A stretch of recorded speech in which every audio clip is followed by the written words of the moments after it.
Hablábamos ayer de que los barbitúricos son medicamentos que se utilizan como somníferos sedantes. Actúan para evitar una convulsión en caso de que alguien padezca de esa enfermedad que se llama epilepsia. Entonces se dice que son agentes antiepilépticos. Perfecto.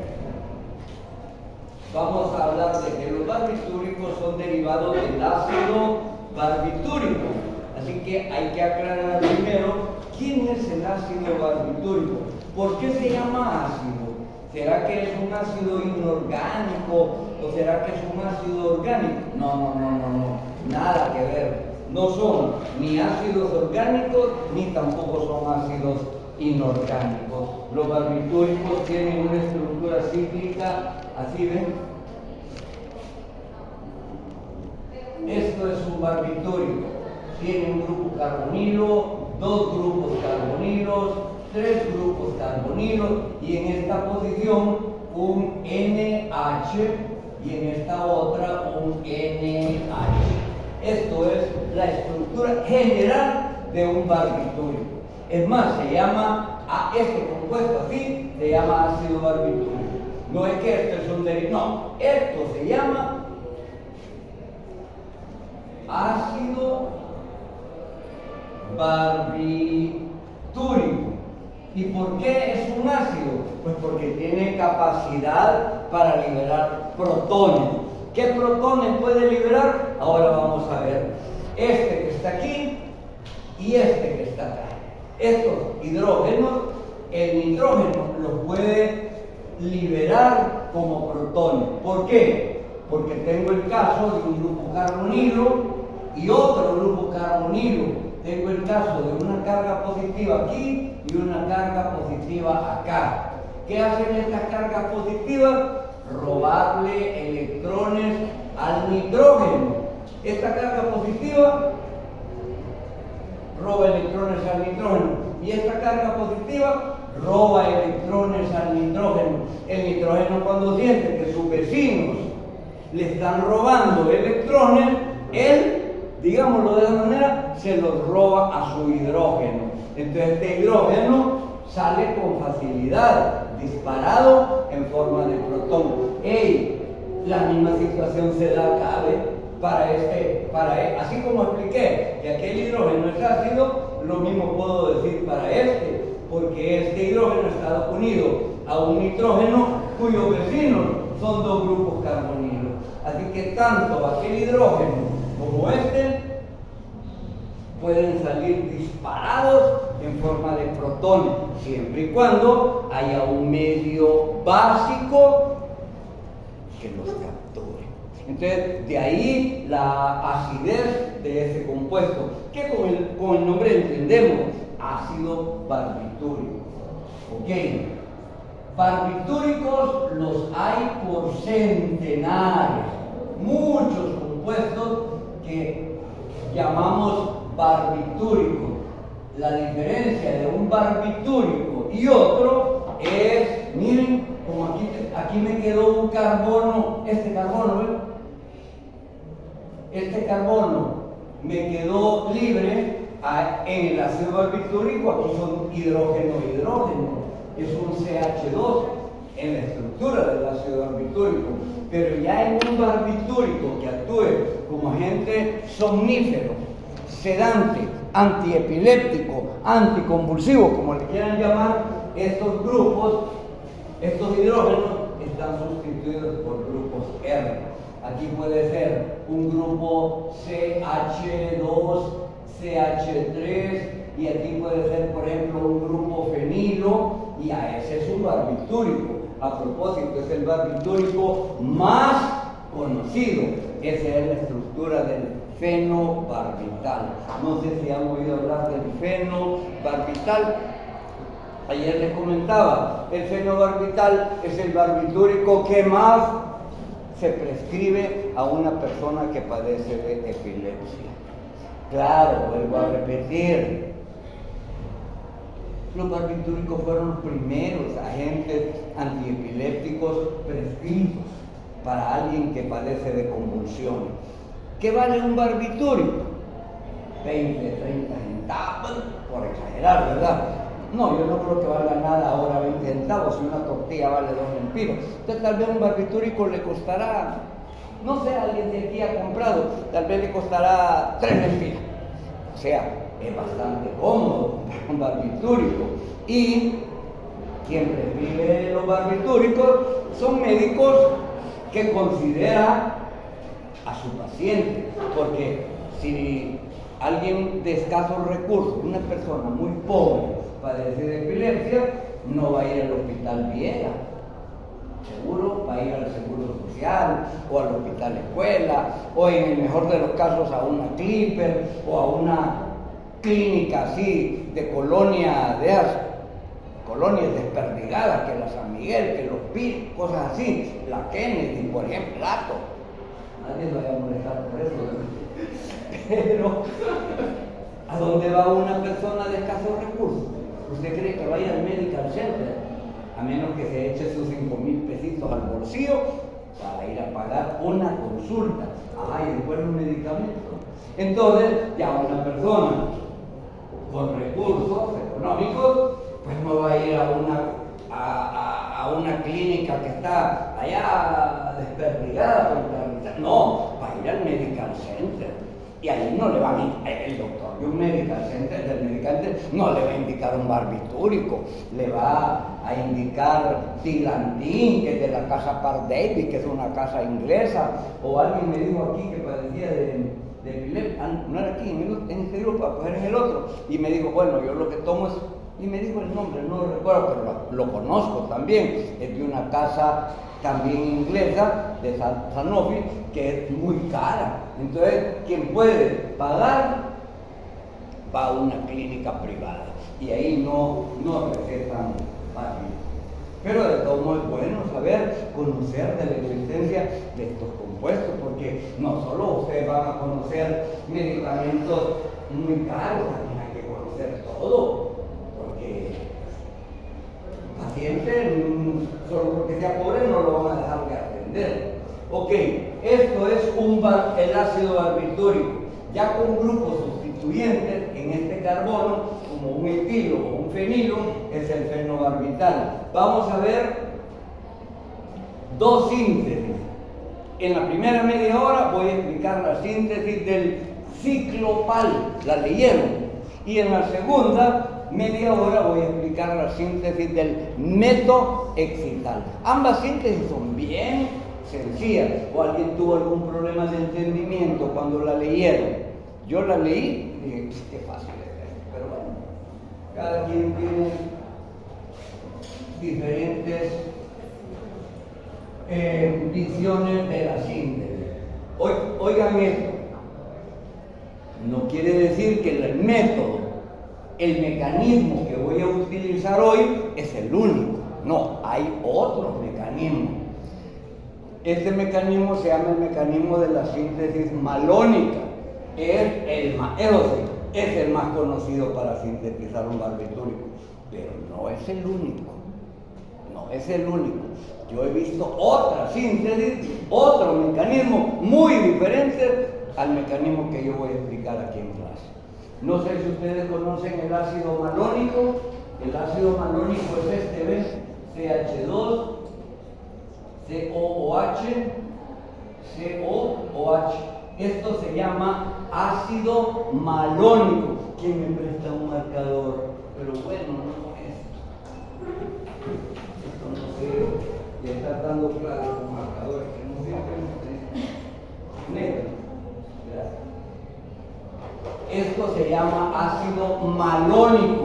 Claro, la IUPAC no le dice ácido malónico, la IUPAC le dice ácido propano dioico, porque como tiene 3 carbonos y 2 grupos carboxilos, entonces es bien lógico el nombre de ácido propanodioico.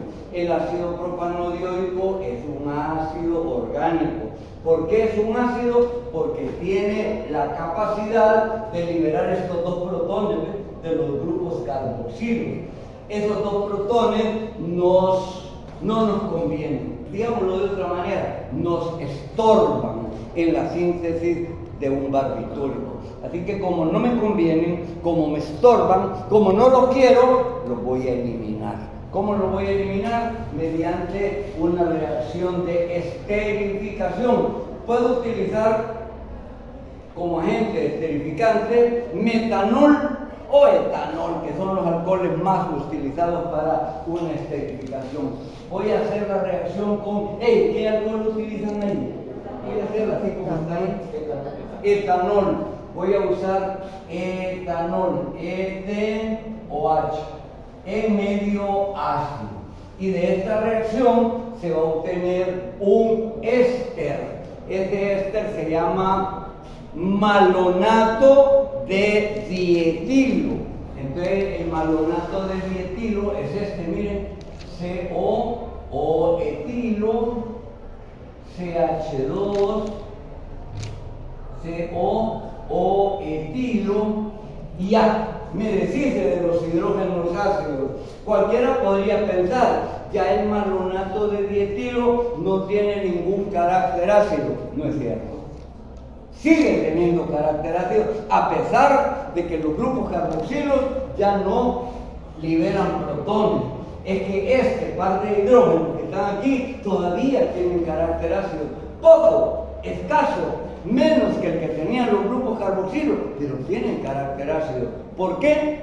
Pues todos deberíamos entenderlo, que como este grupo carbonilo es polar, aquí hay una carga positiva. Como este grupo carbonilo es polar, aquí hay una carga positiva. Esas dos cargas positivas le atraen los electrones a este carbono, que le llamamos carbono alfa, y el carbono alfa, al sentir que sus vecinos le están robando electrones, él roba electrones a sus hidrógenos. Quiere decir que este hidrógeno, por ejemplo, tiene carácter ácido. El carbono alfa, al sentir que los vecinos le están robando electrones, se carga en forma positiva, y eso hace que le robe electrones a uno de sus hidrógenos, por supuesto, para que ese hidrógeno en forma de protón salga, digamos, expulsado. Yo requiero que un catalizador esté presente en la reacción. ¿Qué catalizador es? Una base. Pongamos el grupo OH. ¿Qué hace el grupo OH?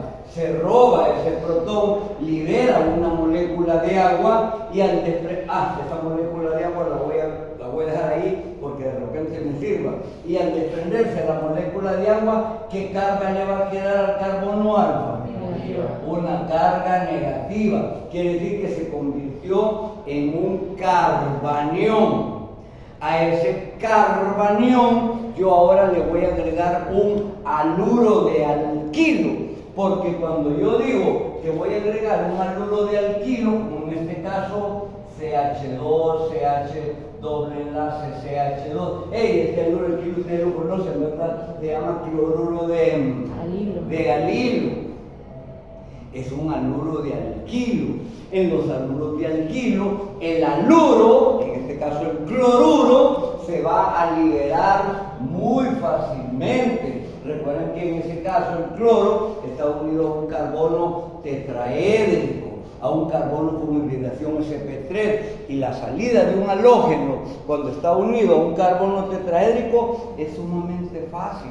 Así que el cloro se separa como ion cloruro, y ¿qué carga le va a dejar al carbono? Positiva. El cloro se va con los electrones en forma de ion cloruro, y el carbono queda con carga positiva. Esa carga positiva es atraída por el carbanión, y así se une el grupo alilo al carbono alfa. Quiere decir que el producto de esa reacción ahora va a ser CH, CH2, CH, doble enlace, CH2. Ahora lo que tengo aquí pintado en la pizarra es un malonato de dietilo monosustituido. ¿Quién es el monosustituyente? El grupo alilo. Ya por lo menos uno de los dos hidrógenos alfa ya lo sustituí por un grupo alilo. Ahora me queda sustituir el segundo hidrógeno, porque eran dos. Eran dos hidrógenos ácidos que estaban en alfa. Ya el primero lo desplacé. ¿Y quién entró? El grupo alilo. Me toca ahora desplazar el segundo. ¿Ves? ¿Y qué digo? Pues de nuevo voy a agregar una base, un grupo OH. El OH se va a robar este protón. Estos electrones le van a quedar de nuevo al carbono, se libera una segunda molécula de agua y de nuevo se forma un carbanión. ¿Qué voy a agregarle a ese carbanión? Un segundo grupo alquilo. ¿Cuál fue el primero que agregué? El cloruro de alilo. Yo podría agregar otro cloruro de alilo sin ningún problema, y ya tendría dos grupos alilo pegados al carbono alfa. Pero en la síntesis del ciclo PAL, en la segunda reacción, ya no usan el mismo haluro de alquilo. Ahora utilizan un bromuro de... ¿Cómo se llama el segundo haluro de alquilo? 4 bromo. Ese compuesto es así.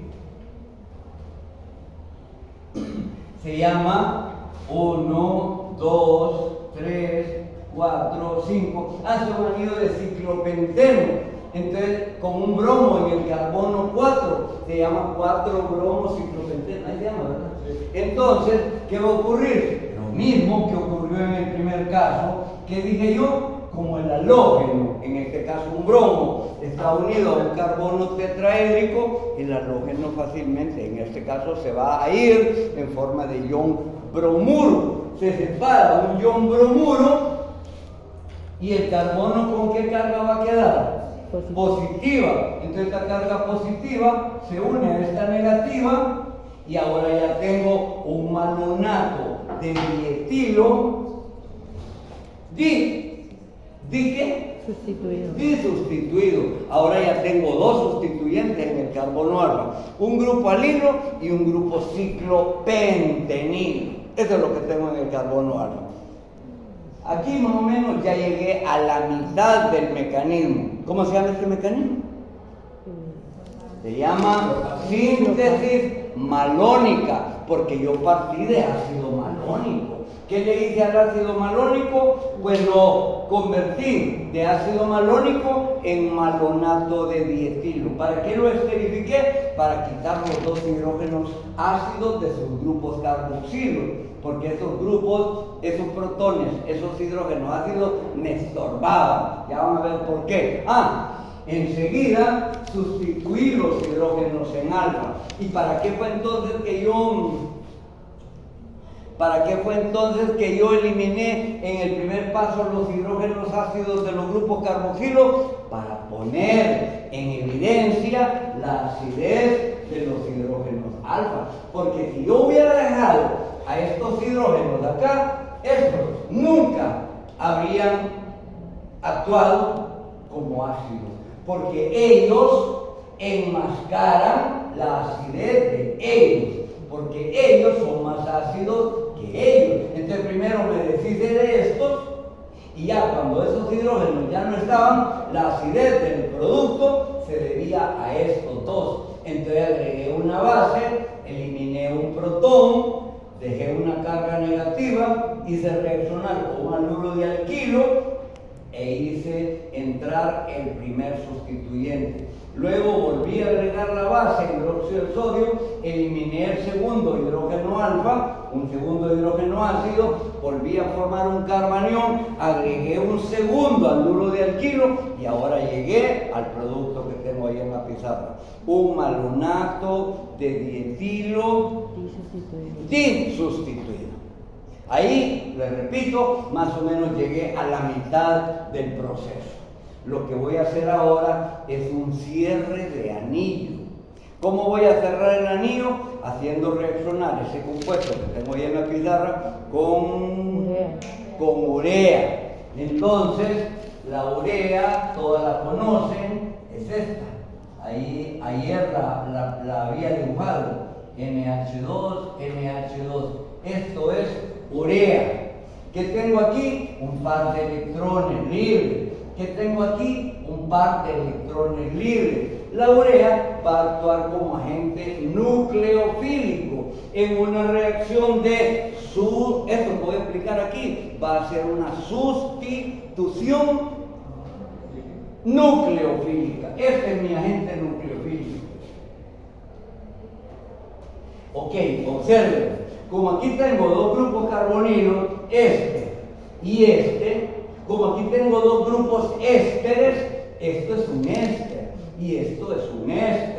Este grupo carbonilo se va a disociar así, el oxígeno se va a llevar los electrones, se va a cargar en forma negativa, este carbono va a quedar positivo igual que este. Entonces el agente nucleofílico va a actuar sobre este núcleo y sobre aquel otro núcleo. Estos electrones van a formar un enlace aquí, estos electrones van a formar un enlace aquí, y de esta manera se va a cerrar ya un anillo de 6 miembros. Por cierto, si ustedes se fijan bien, si ustedes son observadores y observadoras, se darán cuenta que el anillo que se va a formar es un anillo derivado de una diacina que tiene sus grupos nitrógenos, o sea, sus heteroátomos en posición 1,3. Yo recuerdo que esta diacina, nada más que era aromática, ¿la recuerdan? ¿Cómo se llama? Esta diacina se llama piracina. Ya si no la ven en el cuaderno, ya no saben cómo se llama. O se llama pirimidina. Pues entonces ya vamos a ir viendo que los barbitúricos en su estructura tienen un anillo similar, derivado de la pirimidina. Nada más que la pirimidina es aromática y el barbitúrico no es aromático. Ok. Pero quiero que ya vayan estableciendo la semejanza entre la estructura del barbitúrico y este compuesto que es una diacina aromática. Ok, el producto de esta reacción va a ser un sistema cíclico. Ya este marcador tampoco no está sirviendo mucho. Para no estar gastando marcadores en estas estructuras sustituyentes, las voy a poner como R1 y R2. No, pero es que yo quería ir negrito. R1, así ven, y este R2. Es este carbono unido a este carbono que tiene su oxígeno con carga negativa. Luego tiene un O etilo.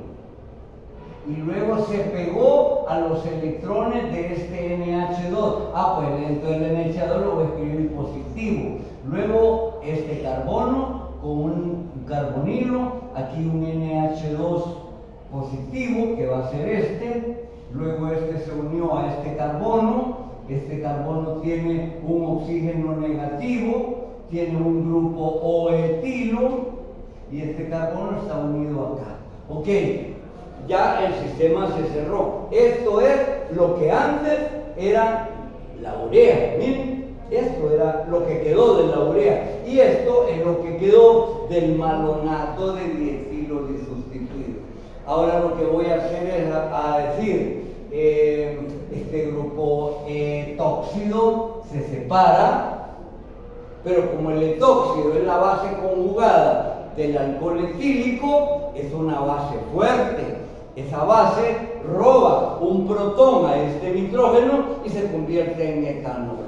Aquel otro etóxido roba un protón a este grupo amonio y se convierte en etanol. Quiere decir que aquí lo que voy a estar liberando van a ser 2 moléculas de alcohol etílico.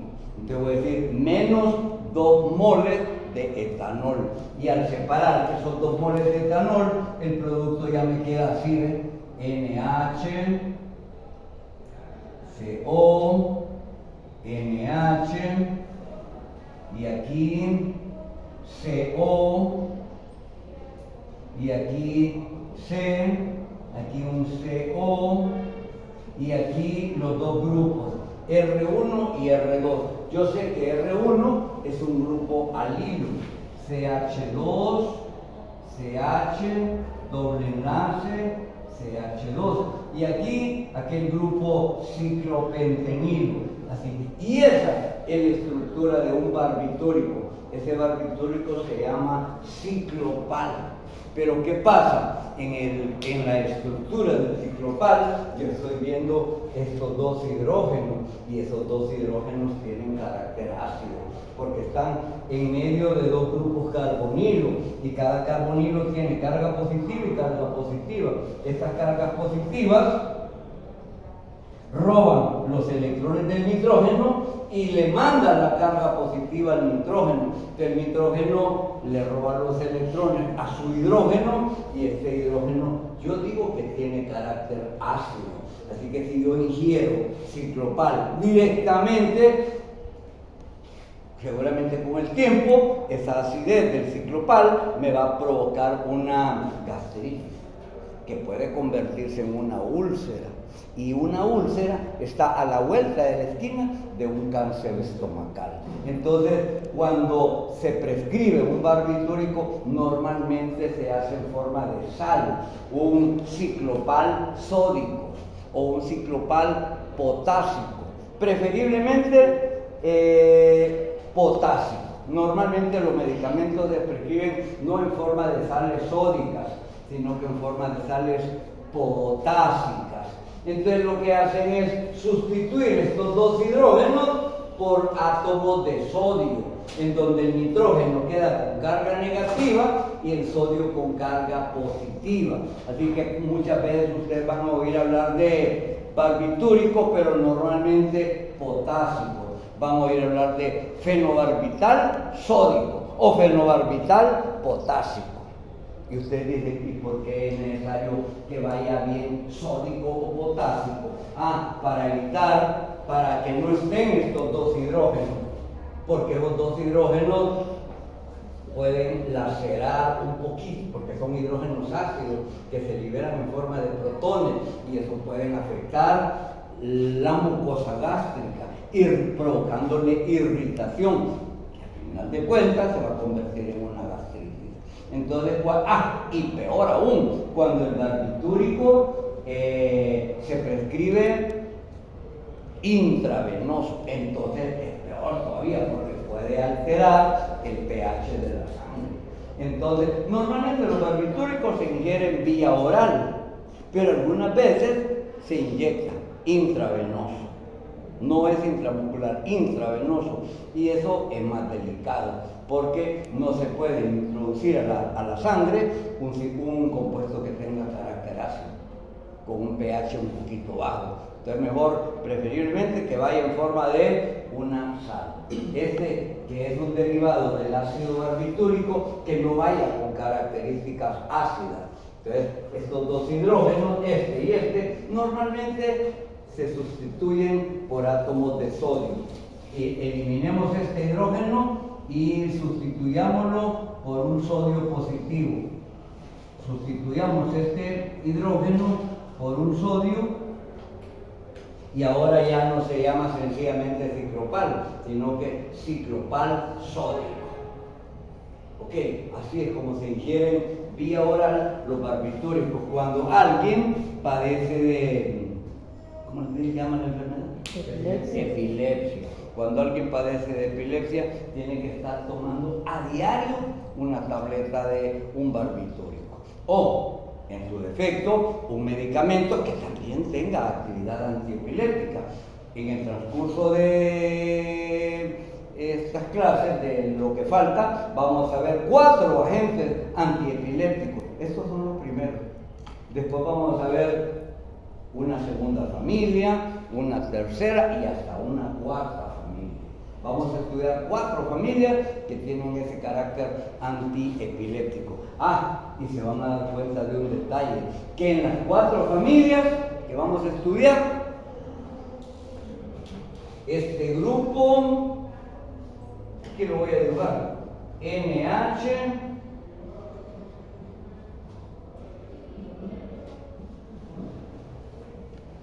este grupo está presente en las 4 familias. El grupo CO, el grupo C, este grupo CO, NH en medio, o sea, un NH en medio de un grupo carbonilo. Este grupo esa porción del barbitúrico está presente en otros compuestos, en 3 familias más que vamos a estudiar. Entonces, al final, cuando hayamos terminado el estudio de la 4ª familia de agentes antiepilépticos, vamos a concluir. Vamos a decir, muchos investigadores creen que la acción antiepiléptica de esos 4 compuestos, incluyendo los barbitúricos, se debe a esta porción estructural que está común en las 4 drogas, digamos, en las 4 familias, porque qué casualidad que los barbitúricos tienen esa porción, las piperidinidionas tienen esa porción, las hidantoínas tienen esa porción. Todas ellas, toda esa familia, tienen ese pedacito NH con 2 grupos carbonilos. Entonces dicen, sería mucha casualidad de que estando en las 4 familias, esa porción estructural, las 4 familias tengan el mismo carácter antiepiléptico. Lo más probable, piensan algunos estudiosos, que la acción antiepiléptica de esos 4 compuestos, de esas 4 familias, se debe a la presencia de este grupo. NH en medio de 2 grupos carbonilos, o al revés, se los digo, 2 grupos carbonilos con un grupo NH en medio. Ok, estamos listos para la segunda media hora de clase. ¿Tienen alguna pregunta respecto a esta? ¿Ese compuesto tiene su nombre? No, es que no es un compuesto, le acabo de decir, es una porción, es un pedazo de la estructura. Ok. ¿No hay ninguna pregunta?